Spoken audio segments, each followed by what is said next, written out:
Verdadeiras estas acusações? A isso ele respondeu: Irmãos e pais, ouçam-me. O Deus glorioso apareceu a nosso pai Abraão, estando ele ainda na Mesopotâmia, antes de morar em Harã. Deixe a sua terra e seus parentes, Deus disse, e vá para a terra que eu lhe mostrarei. Assim ele saiu da terra dos caldeus e se estabeleceu em Harã. Depois da morte de seu pai, Deus o trouxe a esta terra, onde vocês agora vivem. Ele não lhe deu nenhuma herança aqui, nem mesmo o espaço de um pé.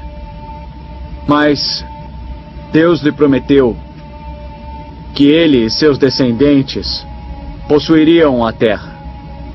Embora naquele tempo Abraão não tivesse filhos, Deus lhe falou desta forma: seus descendentes serão peregrinos numa terra estrangeira e serão escravizados e maltratados por 400 anos.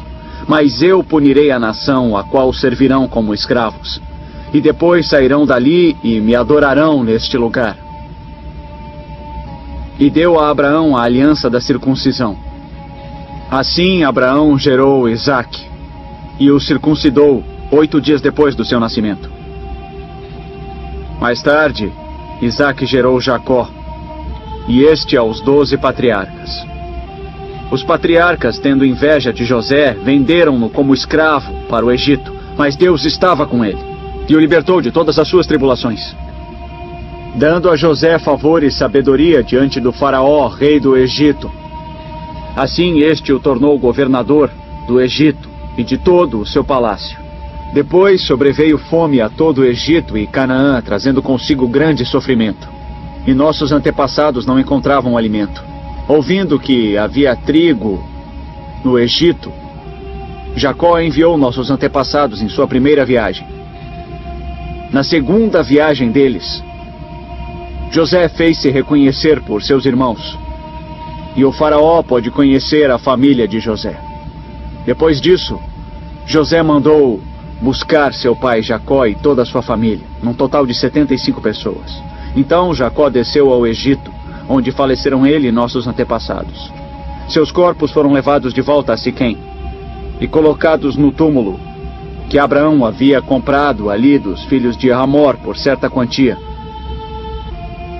Ao se aproximar o tempo em que Deus cumpriria sua promessa a Abraão, aumentou grandemente o número do nosso povo no Egito.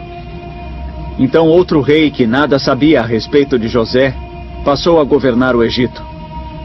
Ele agiu traiçoeiramente para com o nosso povo e oprimiu os nossos antepassados, obrigando-os a abandonar os seus recém-nascidos para que não sobrevivessem.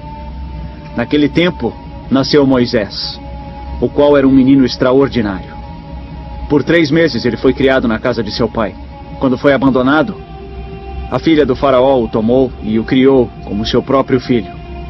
Moisés foi educado em toda a sabedoria dos egípcios e era poderoso em palavras e obras.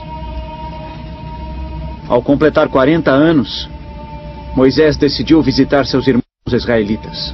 Ao ver um deles sendo maltratado por um egípcio, saiu em defesa do oprimido e o vingou, matando o egípcio.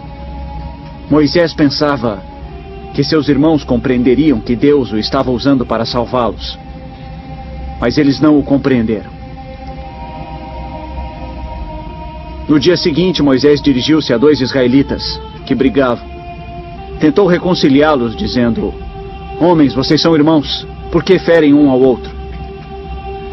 Mas o homem que maltratava o outro empurrou Moisés e disse: quem o nomeou líder e juiz sobre nós? Quer matar-me, como matou o egípcio ontem? Ouvindo isso, Moisés fugiu para Midian, onde ficou morando como estrangeiro e teve 2 filhos. Passados 40 anos, apareceu a Moisés um anjo nas labaredas de uma sarça em chamas no deserto perto